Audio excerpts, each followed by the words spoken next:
মূলসুঁতিলৈ উভতিব ৰাজ্যৰ আন এক সশস্ত্ৰ সংগঠন 28 ছেপ্টেম্বৰত আত্মসমৰ্পণ কৰিব লিবাৰেল ডেমক্ৰেটিক কাউন্সিল অৱ মিচিংলেণ্ড চমুকৈ LDCM নামৰ সংগঠনটোৱে পৃথক মিচিংলেণ্ডৰ দাবীত সশস্ত্ৰ আন্দোলন কৰিছিল LDCMে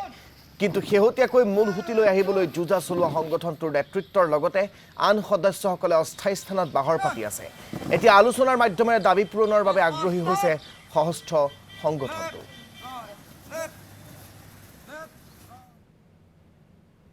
আলোচনা কৰি এতিয়া লাষ্ট ষ্টেজত পাইছো আমি লাষ্ট এটা অন্তিম পৰ্যায়ত পাইছো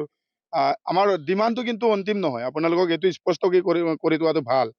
আমাৰ ডিমাণ্ডটো সদায় থাকিব যেতিয়ালৈকে নহয় মিচিঙৰ ডিমাণ্ডটো মিচিংলেণ্ড ডিমাণ্ডটো ভৱিষ্যতেও থাকিব আমি এতিয়া গভৰ্ণমেণ্টৰ লগত বা আমাৰ যিটো পিতৃ সংগঠন যিটো বানেকাবাঙৰ জৰিয়তে বা মিচিং অট'নমাছ কাউন্সিলৰ জৰিয়তে বা মিচিঙত থকা সন্মানীয় TMPK সংগঠনৰ জৰিয়তে আলোচনাৰ মৰ্মেহে